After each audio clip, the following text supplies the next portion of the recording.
measurement, you're bringing this beautiful methodology into coaching, which is about measurement. I think that that's partially what drove us to create Coachmetrix, because we saw some gaps in our own coaching methodology.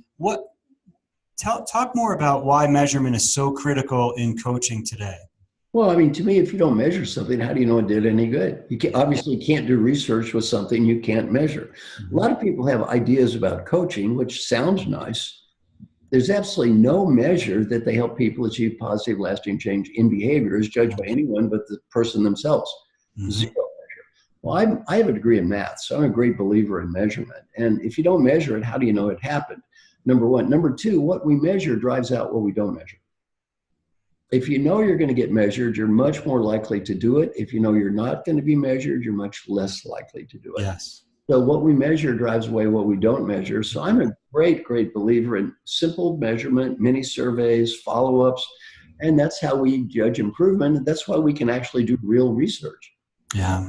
Most coaches are paid on two bad measures. Bad measure number one is, does my client like me? That's kind of like a hired friend. And then bad measure number two is, how much time do I spend? I don't get paid because I spend time. And I don't get paid because my clients like me, although most of them like me. I don't get paid for that. I get paid because they get better. You see, the cost to my clients in hiring me is their time. I'm the coach of Ian Reed. He's the CEO of Pfizer. Pfizer is a $250 billion market cap company. What's his time worth?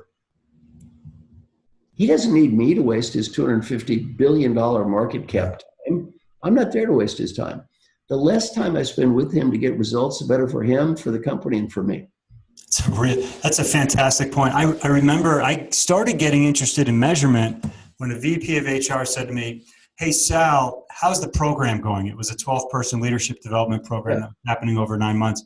I said, "Great." And I pulled out all these wonderful smiley sheets about the participants' reaction to me and to the content, which had absolutely no measurement to it in terms of whether people are making that sustainable change.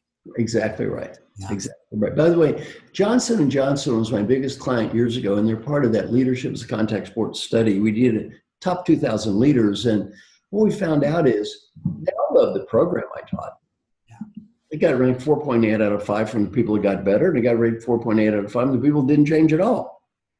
The key is not did they like me. I mean, I'm a funny guy. I teach classes. People like it. They're amusing, interactive, fun, right? That's nice. I mean, nothing wrong with that, but that doesn't mean people change. No, I mean, Arnold Schwarzenegger's got a great quote. He said, "Nobody got muscles by watching me lift the weights."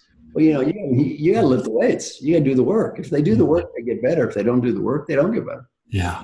And measurement really helps us understand whether that change is happening and if it's sustainable or not.